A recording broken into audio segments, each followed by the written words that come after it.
Thank you very much, and don't forget, this video was made possible by my patrons on Patreon. Want to support me? The link is on the screen. Sincerely yours, Visual Pony, and enjoy this audiobook. Derpy Vignettes by Kaylee. Fitted.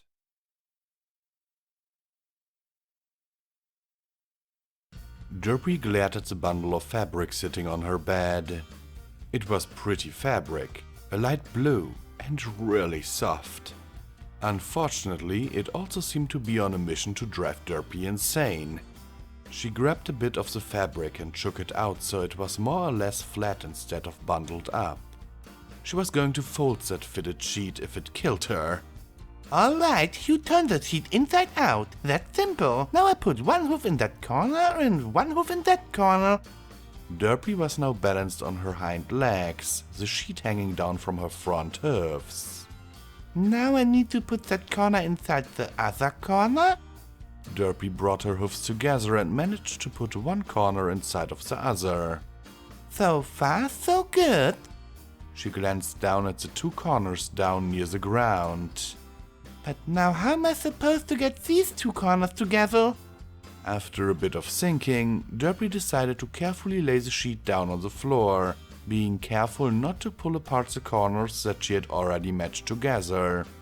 She walked around the sheet to the unmatched corners and stuffed one corner into the other.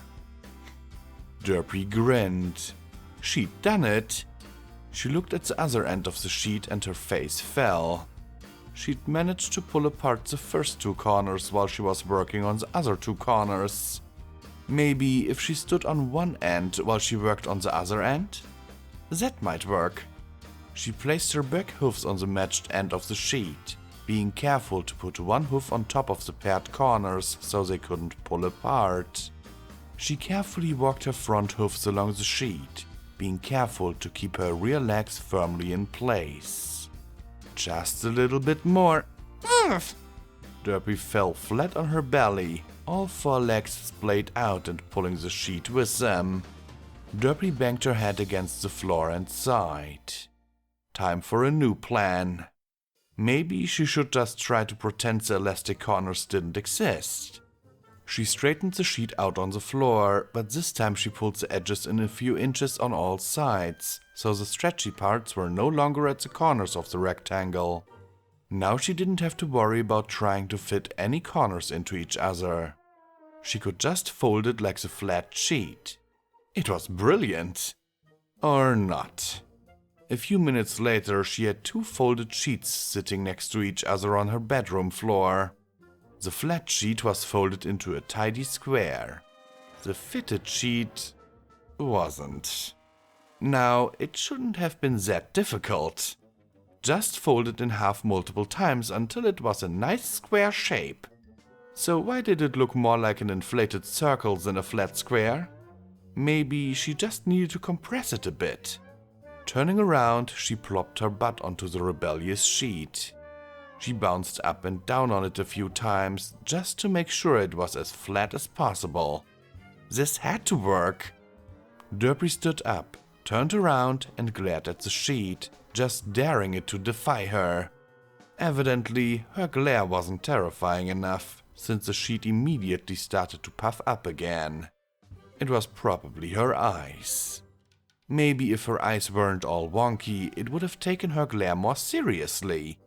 Enough was enough. Derpy jumped up and down on the sheet a few times and then kicked it across the room. The sheet hit the wall and slid down to land in a crumpled heap on the floor.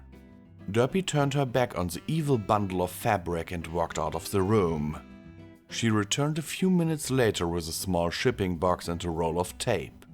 She taped the bottom of the box closed and set the box on the floor next to the possessed sheet. She picked up the sheet with her mouth and dropped it into the box and started to shove it in. You Shove. are going Shove. to be a square. Shove. One way Shove. or another. It was a tight fit, but the sheet was finally stuffed into the small box. She lifted her hoofs and quickly slammed the box flaps down. Holding the flaps in place with one hind hoof, she used her front hoofs to securely tape the box closed. Derpy grinned at the box. That'll teach you to disobey me, she told the package. She grabbed the box and the neatly folded flat sheet and put them away in the linen closet. Closing the closet door, she trotted cheerfully back towards her bedroom.